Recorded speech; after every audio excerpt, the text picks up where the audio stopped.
a dit, il n'y a pour personne de plus grand amour que de donner sa vie. Communauté ou de ces groupements. Bokonzi na Biblia ngoma te sikati bapesa na Biblia liloba na Nzambe na kati na lisanga wana na kati na lingomba wana. Est-ce qu'il y a d'autres livres qu'on prêche à l'intérieur? Boni, ezala mabuku mususu bazali koteya na kati na bango.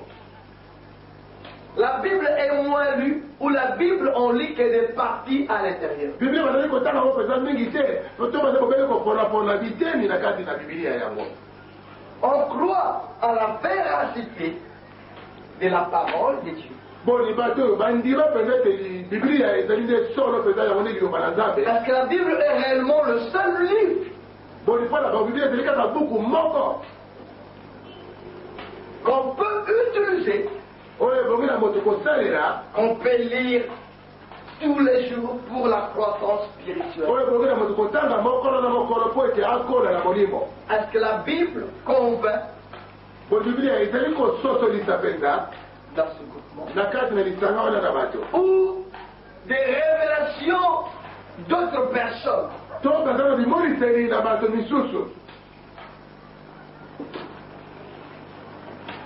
Ces quatre vérités sont fondamentales dans la foi chrétienne. C'est là une secte. Je vous ai dit qu'on est secte par rapport à une autre.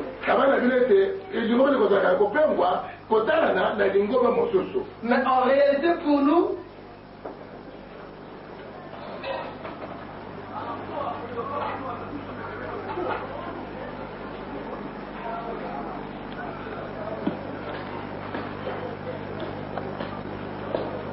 à partir de l'église primitive,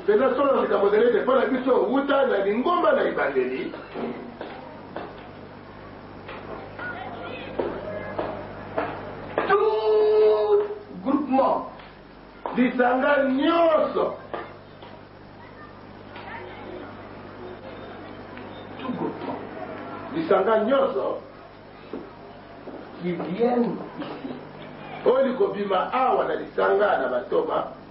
Non.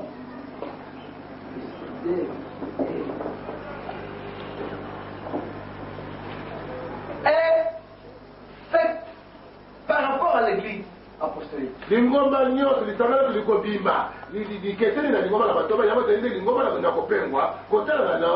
Parce que l'église apostolique est renfermée sur ces quatre faits. On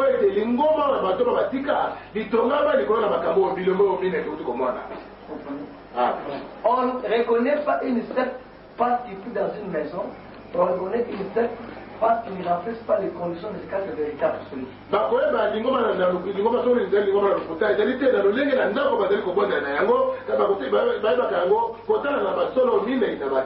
par rapport à l'équipe apostolique, on peut parler de secte.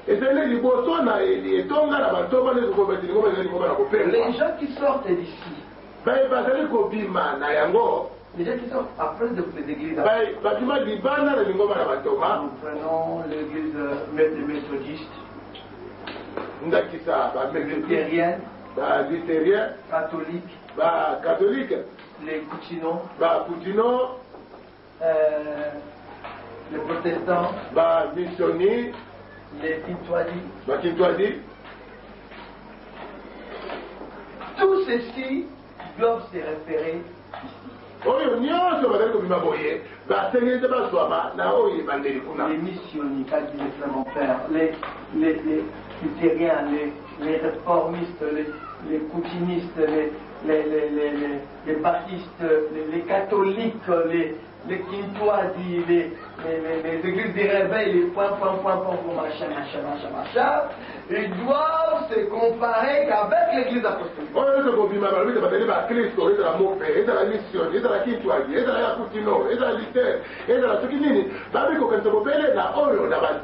Si ces groupements ne se conforment pas à ces quatre vérités, qui sont la base de l'église, c'est considéré comme une secte. Soki lisanga yango lizali komiko kanisa te na basolo mine tomonaki ozali nde moboko mpenza na lingomba tokobenga yango nde lingomba ya lokuta ya kopengwa. Vous savez, tous ces nouveaux groupements appelés dans la Bible sectes ont certains traits communs. Ils ont souvent un chef charismatique. Il y a une forte personnalité et exerce une soumission aveugle à ses ordres ou à son enseignement.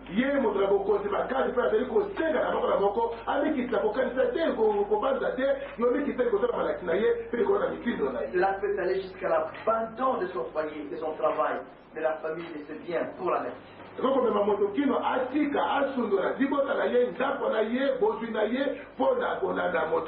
En dehors des sectes venant des dérives chrétiennes,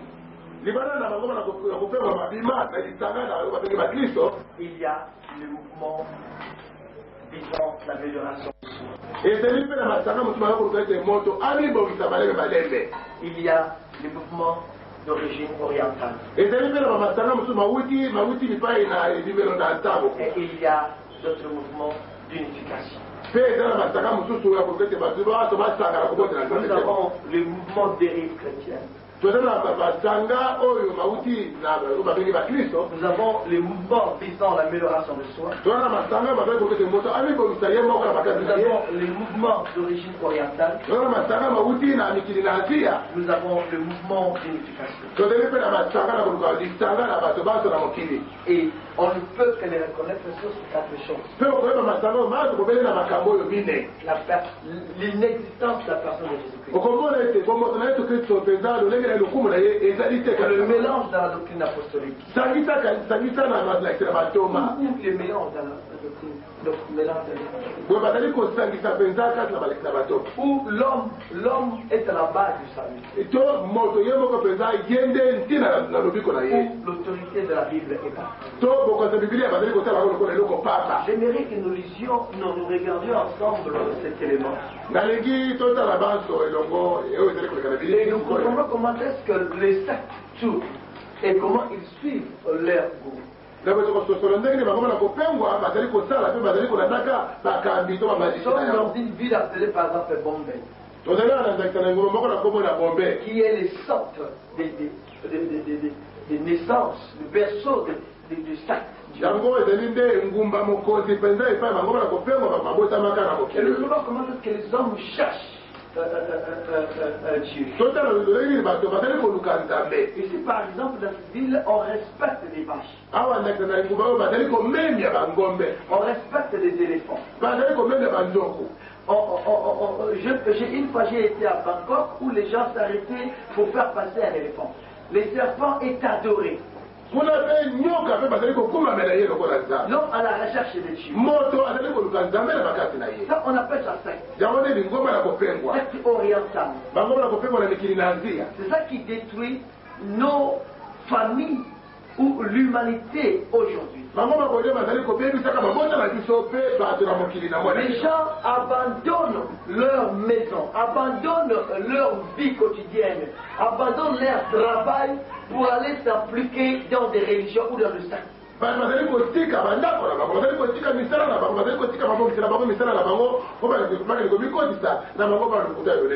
Nous remarquons par exemple ici où les gens deviennent pauvres à cause de la religion. Ils attendent à la récompense au royaume de Dieu. En détruisant leur propre corps, en vivant dans la pauvreté, sous la soumission d'un gourou à la rencontre d'un Dieu. Et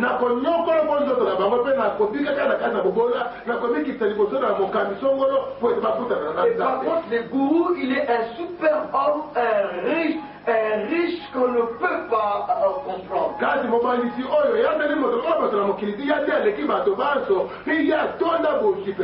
Et les chrétiens, les adeptes vivent dans la souffrance et la pauvreté. Il est considéré, lui, un gourou comme un dieu. Nous regardons par exemple ici la vache est considérée comme sacrée.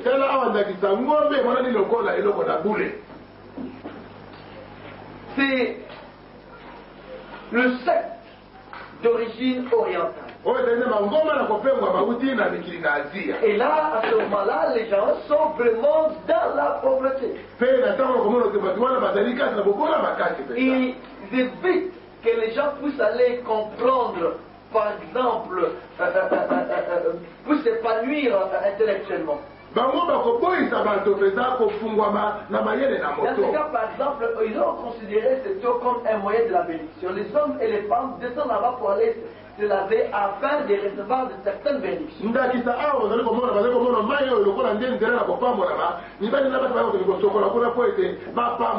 même l'eau qu'on enterre, les gens qu'on jette des cadavres. Pour dans l'espoir de voir leurs frères revenir dans une incarnation. Les gens descendent là-bas pour se laver et boire cette eau pleine de bénédictions. Sous la direction d'un gourou. Suivons encore très bien ensemble, nous laissons les gens puissent nous donner la voix de cet élément. On a même réussi à présenter des pensées issues de l'hindouisme comme étant le mec le plus ultra du christianisme. Des centaines de milliers d'Occidentaux sont déjà partis en Inde en pèlerinage pour rechercher l'illumination religieuse. Des centaines ne sont jamais revenus et ont disparu à jamais. Ils ont été victimes de la folie et de la perversion de ces gourous qu'ils avaient adorés en recherchant le salut et le bonheur.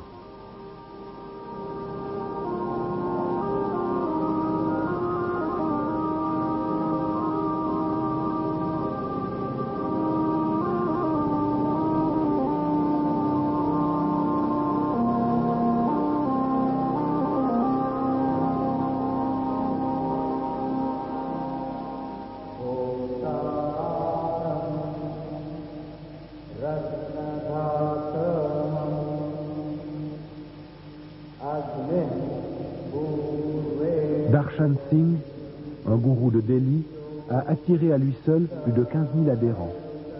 Il déclare que le but d'un gourou est de conduire ses disciples au salut par le chemin le plus court. Le salut est unique. Et vous savez, beaucoup de chemins y mènent. Certains sont longs alors que d'autres sont courts. Mais pourquoi aurait-on besoin d'un maître? Un maître est nécessaire pour vous conduire par le chemin le plus court. Rabindranath Maharaj est le descendant d'une longue lignée de maîtres spirituels de l'Inde. Il fut autrefois un gourou et un yogi très vénéré, et il avait alors des milliers d'adorateurs. Dans un livre autobiographique, La mort d'un gourou, il raconte sa vie de gourou et les raisons qui l'ont conduit à abandonner l'hindouisme. L'homme hindou a besoin de se sentir près de son gourou et de le consulter. Il en arrive parfois à considérer son gourou comme la seule personne pouvant le conduire au salut. En Inde, j'ai été frappé par les disciples de certains gourous. Je les ai vus en train de les adorer, dans un état second, les yeux grands ouverts. Ils n'acceptaient plus que ce que le gourou disait, et ils l'adoraient comme un dieu. Dès que j'ai rencontré Bhagwan, j'ai été convaincu. Il n'y a personne comme lui. Bhagwan est mon maître et je l'aime. Je suis amoureux de lui. Le gourou Bhagwan a été accueilli comme réfugié par le gouvernement américain lorsqu'il a fui son Inde natale. Il a acheté un immense ranch dans l'état d'Oregon, vers lequel convergent ses disciples depuis toutes les parties du monde.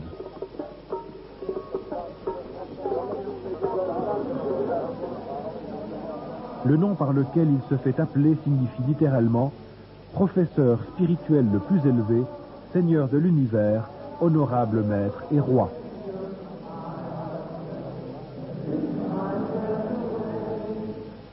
Karil Matriciana est journaliste et auteur du livre intitulé « Les dieux de l'an 2000 ». Née et élevée en Inde, elle est venue habiter Londres en 1973 et est devenue une spécialiste des nouveaux mouvements religieux en Angleterre et partout ailleurs. En Oregon, Rajneesh sort 2 ou 3 fois par jour dans l'une de ses Rolls-Royce. Il est alors adoré par des milliers d'adeptes occidentaux. C'est terrible de voir leur dévotion à un homme qui prétend être Dieu.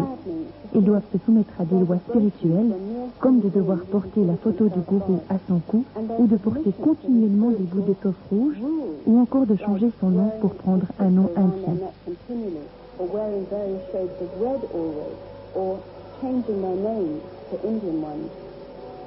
La femme, qui est la main droite du gourou et son porte-parole, Shaila Silverman, tente d'expliquer l'attraction et le magnétisme qui sort de son maître. Eh bien, c'est une personne. Oh, je ne trouve pas les mots. C'est une relation amoureuse, maître et disciple. Quelque chose se passe dans votre cœur quand vous voyez le maître.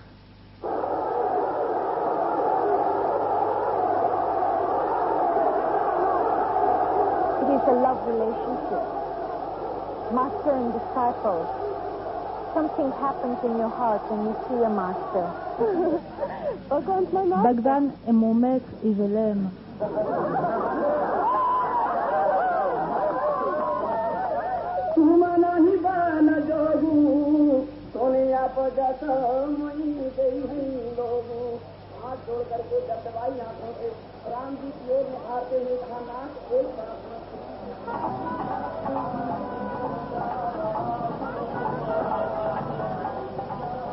En ce qui concerne le pays de l'Inde lui-même, ce phénomène se retrouve à une échelle bien plus étendue. Par exemple, au festival de Kumala, durant la fête d'Aquarian à Lahaba, où 20 millions d'hindous se rassemblent autour des gourous.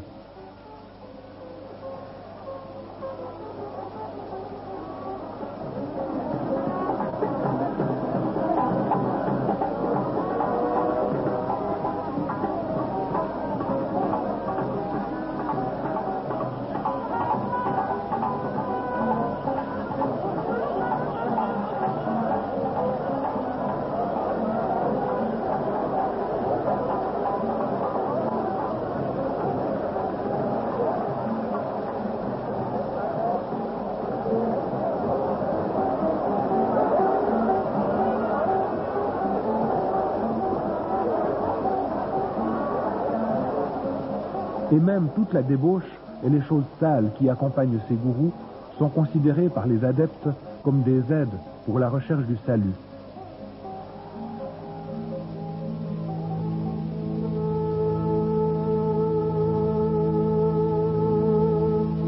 Ces cérémonies et leur bestialité ont été photographiées et l'on peut ainsi mieux se rendre compte de ce qui se passe vraiment en Inde.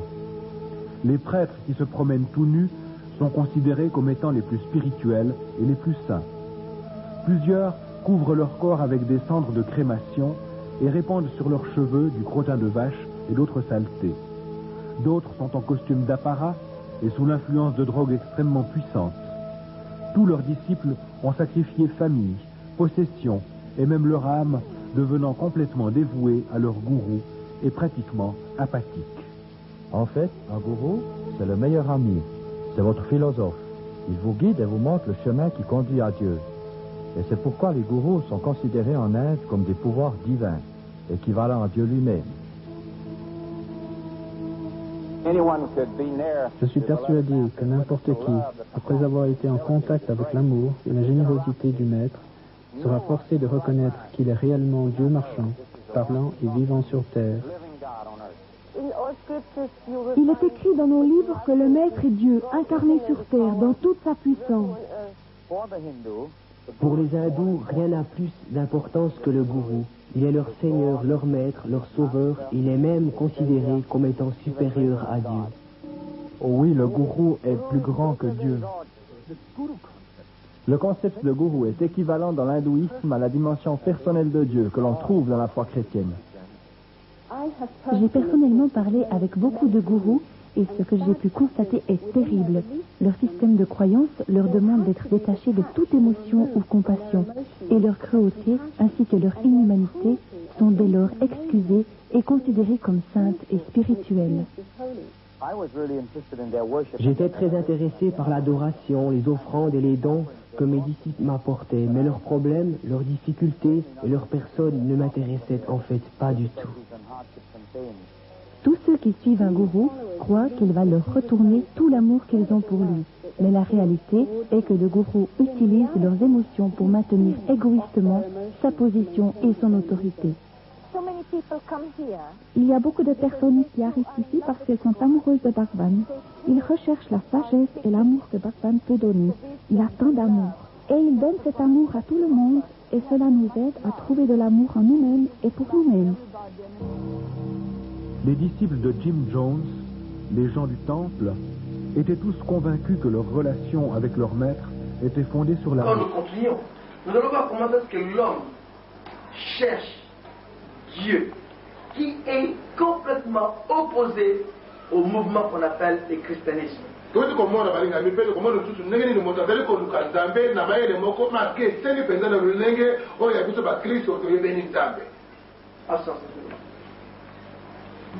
Certaines deviennent les victimes des gourous. Beaucoup proviennent de familles instables et ont déjà été bien blessés dans la vie. Le docteur Os Guinness, enseignant à Oxford et conférencier mondialement connu, est l'auteur du livre Poussière de mort, qui a connu un succès retentissant.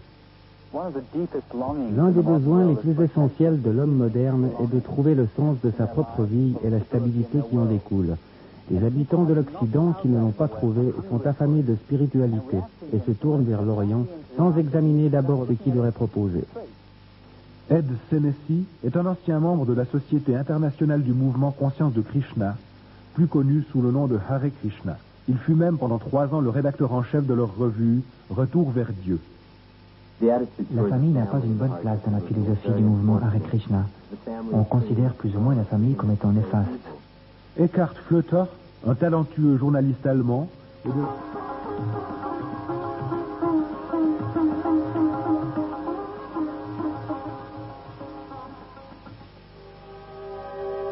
Rajneesh est l'un des gourous hindous les plus controversés, surtout à cause de son enseignement choquant sur les pratiques sexuelles qu'il voit comme l'un des chemins du salut.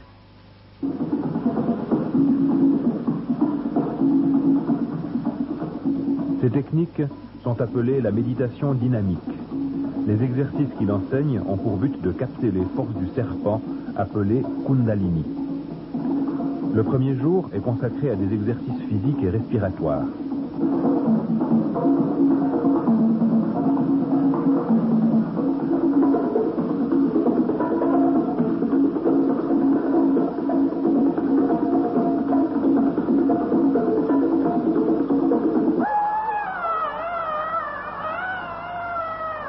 Le deuxième jour de la méditation dynamique est la journée de cri, une sorte de défoulement primaire.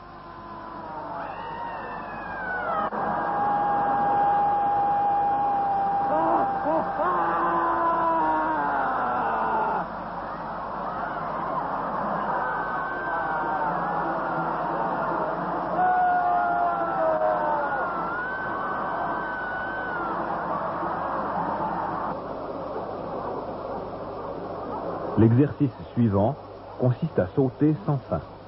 On entre ainsi dans une sorte de transe qui a pour but de fondre sa propre conscience dans la conscience totale de l'univers. Des rapports ont été publiés sur ces exercices de méditation dynamique. On a pu constater des milliers de cas de crises émotionnelles ou psychiques, de bagarres, de viols, de suicides et de meurtres. Ces techniques dangereuses ont été incorporées dans certaines psychothérapies et sont même enseignées parfois dans certaines églises traditionnelles.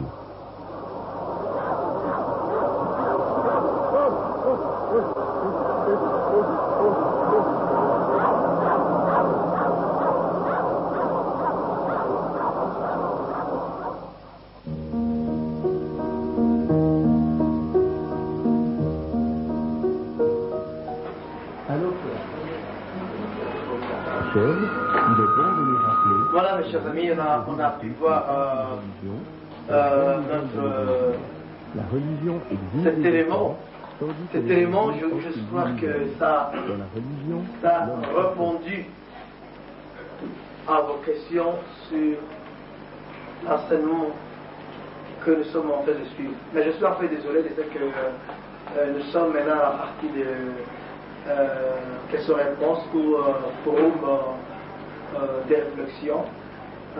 Pour gagner le temps, nous ne serions pas dans la possibilité de jouer en bilingue, ce qui fait que nous parlerons seulement qu'avec la langue de Voltaire. Alors, normalement, veuillez bien nous excuser, que nous ne nous en tenir pas de rigueur. Comprenez, nous voulons jouer au temps. Donc, on a pu voir ces éléments. Je vous ai parlé des sortes de sectes.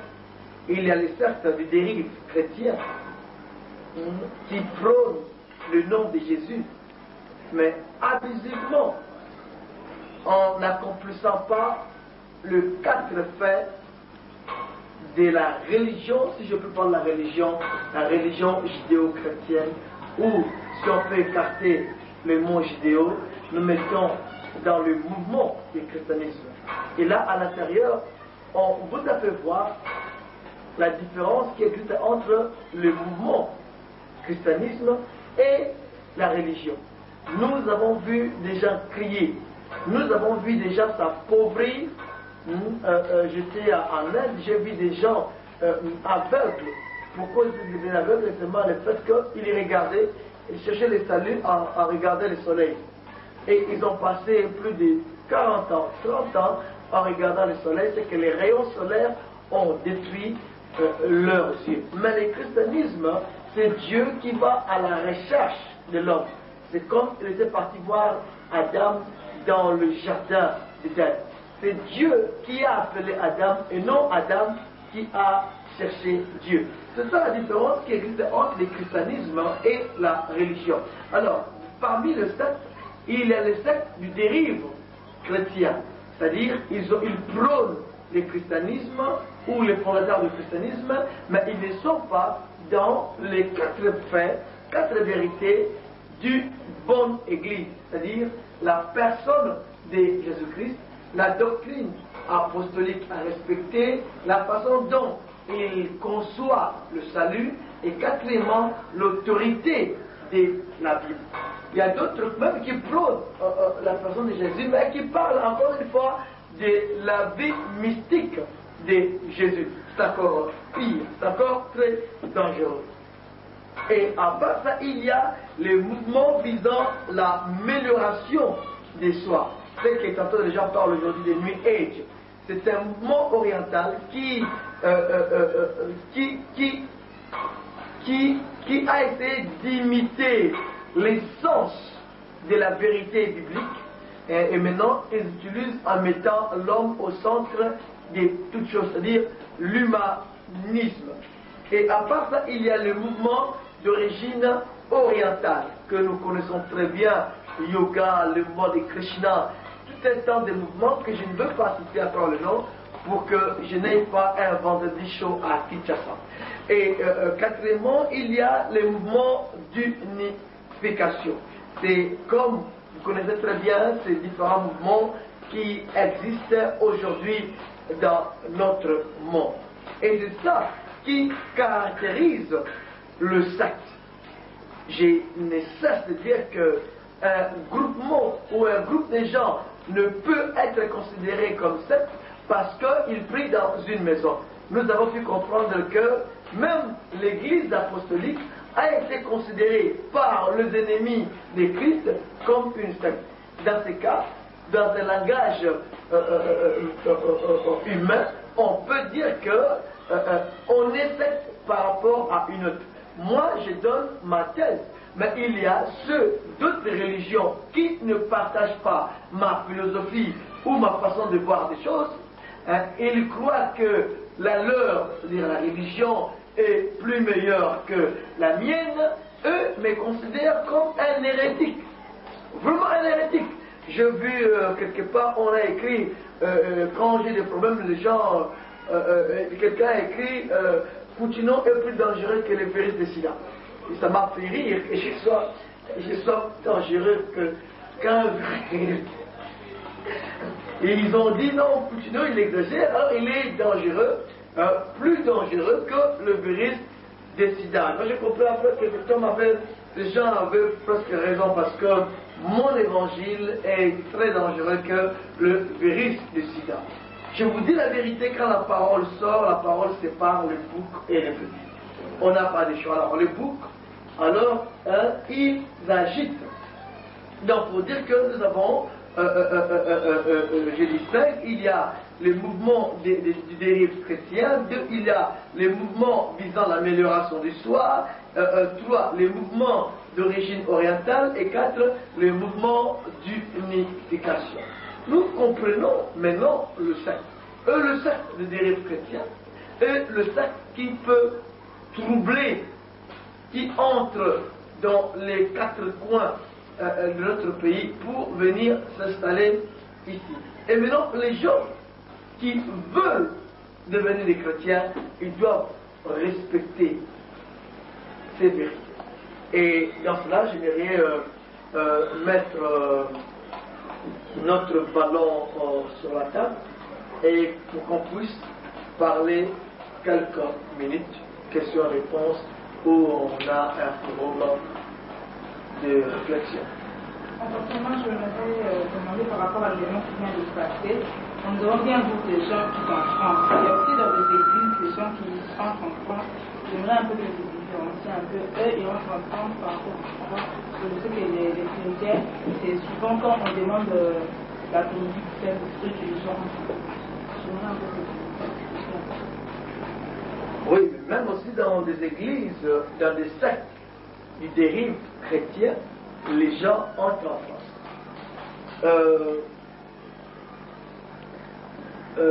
Moi, je ne me suscite pas souvent à ce phénomène de trans. Hein? C'est vrai, il y a des moments où quand le Saint-Esprit vient dans le corps de quelqu'un, c'est tellement lourd que la personne peut essayer un peu de s'agiter. Il y a d'autres où il y a quand les démons quittent le corps, la personne s'agite. Mais dire qu'à chaque instant que quelqu'un entre en transe en perdant la connaissance, là ça devient un peu anormal. Quand on entre en transe, on perd l'identité. C'est que l'Esprit de Dieu est soumis au prophète, nous dit la Bible. Le Saint-Esprit ne peut pas venir dans ton corps et ne pas oublier ta personnalité. Les gens qu'on a vus à la télévision entrer en France, on a compris tous que ce sont des gens qui ne sont pas sous la direction du Saint-Esprit. Le fait de voir leur habillement. Je ne sais pas si avant que le Saint-Esprit descende, il faut que tu sois en sous-vêtement. Et vous voyez les grands dangers, c'est là qu'on dit que dans ces genres de sectes, il y a la débauche. Parce que quand quelqu'un entre en transe, il réveille tous ses sentiments. Et il voit devant lui une autre personne de sexe opposé qui entre en transe. Et en entrant en transe, les deux, ils peuvent se toucher et après. Donc il y a une grande différence entre la façon dont le Saint-Esprit touche la vraie Église, l'Église apostolique de Dieu, et tous ces sectes ou de dérive chrétienne ou d'origine orientale qui entrent en France. C'est complètement différent. Et les chrétiens, si les chrétiens ils ont la plénitude du Saint-Esprit, ils ne perdent pas leur personnalité. Mais là-bas, ils ont perdu la personnalité. Je crois qu'on a compris la différence. C'est ma soeur. Autre chose que j'ai remarqué, c'est que j'ai l'impression que tous ces gens s'est dégagé comme une espèce de pauvreté vraiment absolue. C'est des gens qui sont démunis, il y en a qui marchent pieds nus, comme vous l'avez dit, en sous-vêtements, vraiment, ils sont habillés de façon tout à fait sommaire. Alors, je ne sais pas, par rapport à vos enseignements peut-être sur la prospérité, il me semble qu'il est vraiment absent. Mais le gourou, lui, il possède un ranch où il peut cacher tous ces gens-là, mais qui sont dans la communauté la plus active. Les gourous possèdent de grandes choses, mais les gens sont démunis. Mais c'est là où moi je parle plus de la prospérité. Cela veut dire que le mouvement de Jésus, hein, parce que maintenant nous considérons Jésus comme un gourou. Moi je suis un disciple de Jésus. Je prône l'enseignement de Jésus. En tout cas, je suis je peux dire un extrémiste, je suis dans l'enseignement de Jésus. Moi, ou Jésus ou rien. Ça, c'est bon. Alors, je peux dire que les gens qui sont là,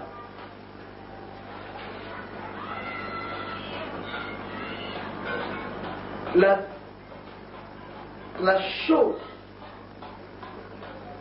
qui va permettre à ces gourous de garder ces gens auprès de lui pour s'enrichir, la première chose, il va faire voir à ces gens qu'en dehors de lui, ces gens n'ont pas le salut. Et qu'ils ne peuvent ou travailler pour les gourous. Travailler pour les gourous. Ou les gourous leur empêchent l'épanouissement total. Sinon, ils comprendront la vérité. Les gourous empêchera que ces gens réfléchissent très loin. Ils peuvent, pour bien les garder, leur parler du royaume de soi ou d'un avenir qui, en quelque sorte, est incertain. C'est-à-dire, attendons le jour X. Mais les gourous n'attendent pas le jour X. Les gourous a des Rolls-Royce, les gourous a des maisons, les gourous a tout. Il empêche que ces gens puissent arriver à s'épanouir. Et il maintient indirectement ces gens dans la pauvreté. Et moi, en comprenant ces choses, j'apporte au monde le message de la prospérité. Le message de la prospérité que les gens, je ne sais pas pourquoi ils n'arrivent pas à comprendre, malgré que je parle. Le message de la pauvreté, ce n'est pas le fait que tu apportes de l'argent chez Poutine. Le message de la prospérité, ce n'est pas la sémence. Le message de la prospérité, c'est l'épanouissement total de l'homme. Et que l'homme ne voit pas seulement un certain Bokonzi-Elkolo, qui probablement est vrai, contrairement à ces gens qui, leur Bokonzi-Elkolo n'est pas vrai. Un Bokonzi-Elkolo, c'est le Bokonzi de Gaulle. Donc, l'enseignement de la prospérité aide les chrétiens à développer leurs facultés spirituelles, intellectuelles, morales, et faire découvrir ces talents qu'ils ont en eux. Et cela va pousser l'homme à prier Dieu et en travaillant pour être heureux. Et on a pu voir que la plupart de ces gens qu'on a suivis à la télévision, ils étaient pauvres. Mais malheureusement, les gourous étaient partout. Et si vous regardez très bien, les gens, la plupart des gens, travaillent pour les gourous. Et le gourou n'a qu'une seule vision, c'est lui-même. Il n'amène pas les gens chez une autre personne. Et l'autre gourou a dit qu'il faut que les gens puissent comprendre que le gourou est plus grand que Dieu. Quand quelqu'un est plus grand que Dieu, c'est que les gens n'ont plus besoin de Dieu, ils auront plus besoin des gourous. C'est ça à peu près le problème. C'est très fondamental. Et l'enseignement de la prospérité est très important.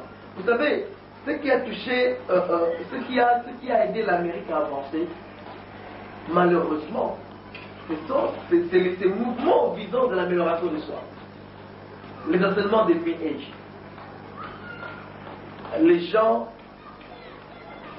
ont commencé à réfléchir comment l'homme peut arriver à se révaloriser.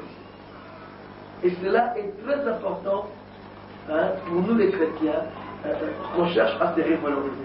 Nous, on ne dit pas que l'homme peut se révaloriser par lui-même. Nous les chrétiens disons, Jésus-Christ nous révalorise. Nous et le monde, il y a seulement un changement. Là, c'est dans l'amélioration de soi. Là, c'est l'homme qui s'améliore soi-même. Chez nous, c'est Dieu qui améliore l'homme. Est-ce que ces gens... Oui. Bon, moi, j'allais vous poser une question. C'est ce que je vois pour le moment dans les églises.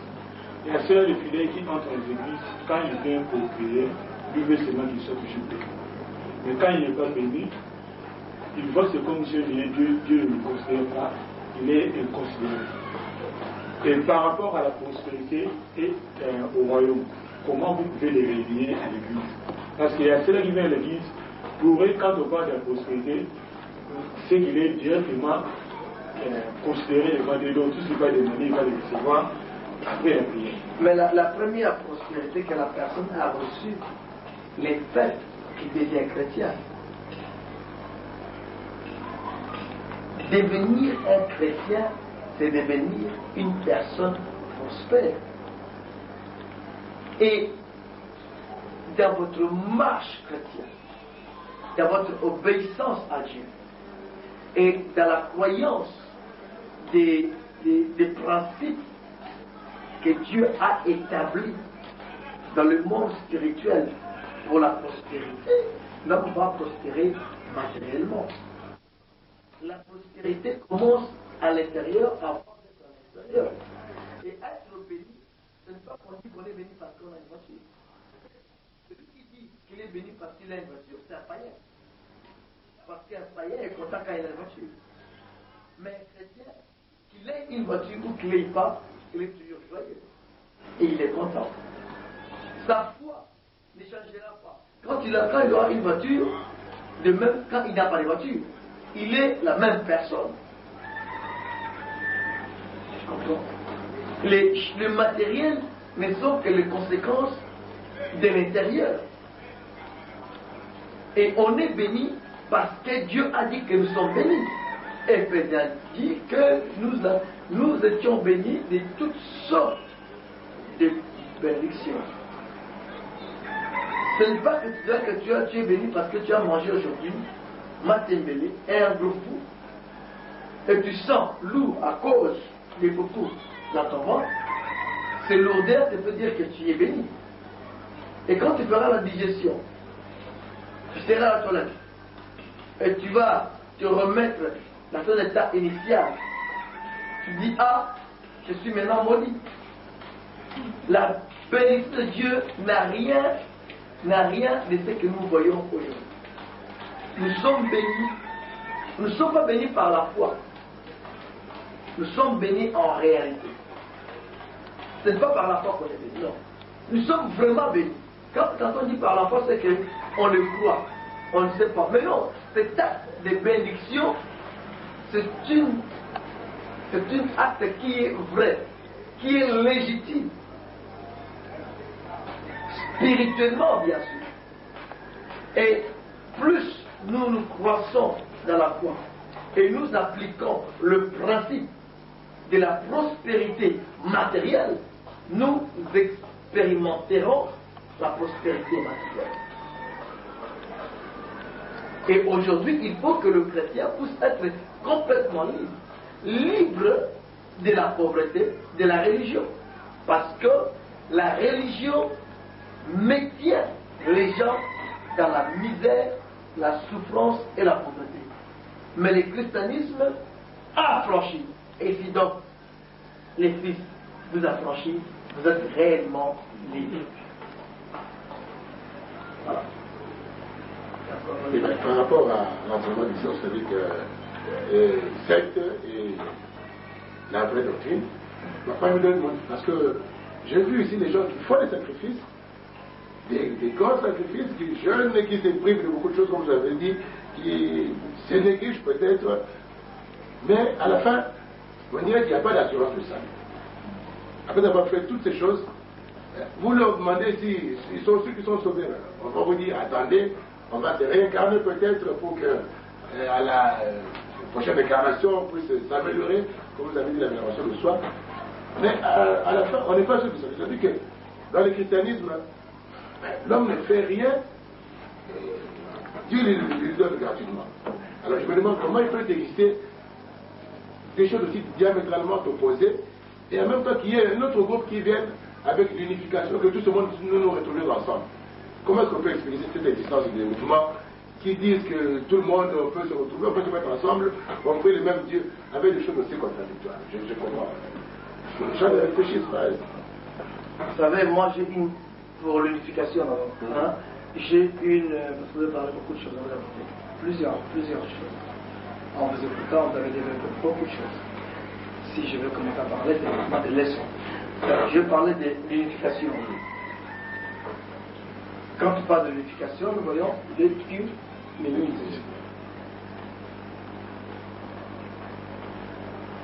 Personnellement, je respecte les opinions des autres, sans citer l'herbe. Parce que j'ai appris à respecter la religion des autres. Mais je parle surtout des doctrines. Parce que s'il y a une bataille à faire, il n'y a pas de bataille des gens, bataille d'opinion. Je suis censé, pour moi, je considère l'écuménisme à Babylone. Voyez l'Apocalypse. Pour moi,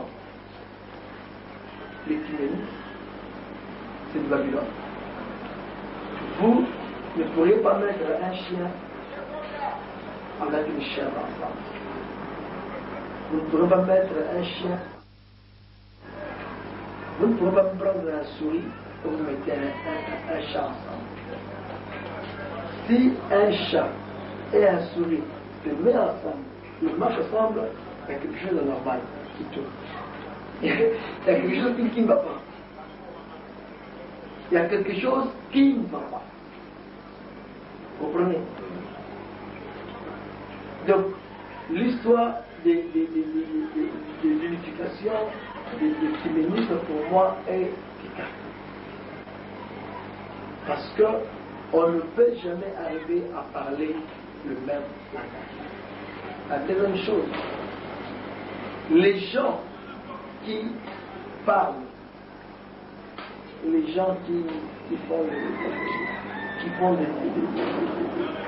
des sacrifices pour obtenir le salut, je regrette, nous avons la vérité apostolique.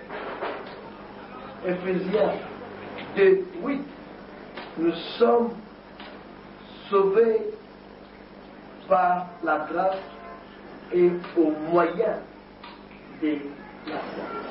C'est comme ça que nous sommes sauvés.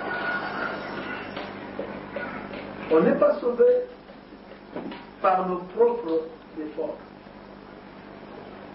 Un mouvement qui prône le salut par le sacrifice, par rapport à l'église apostolique, est une secte.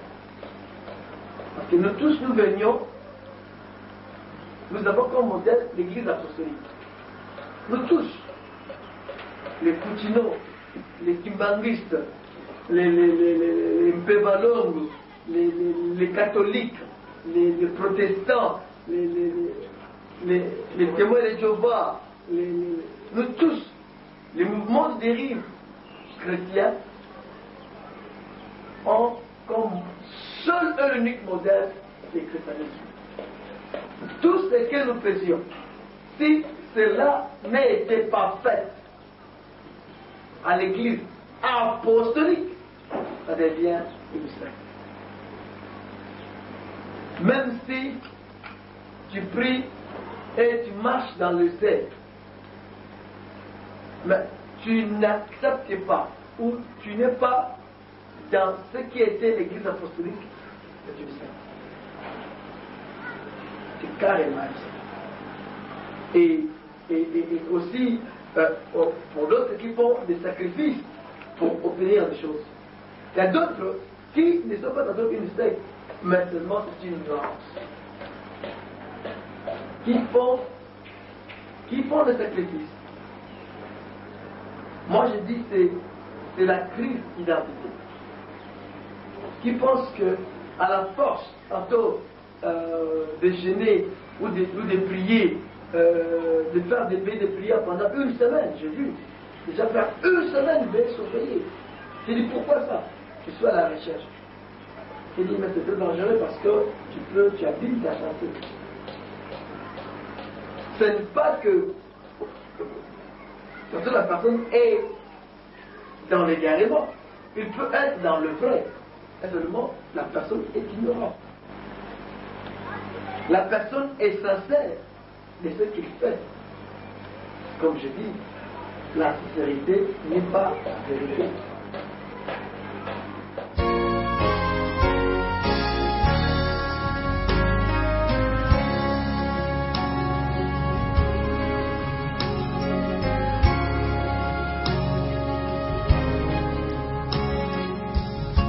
Jésus a dit, il n'y a pour personne de plus grand amour que de donner sa vie.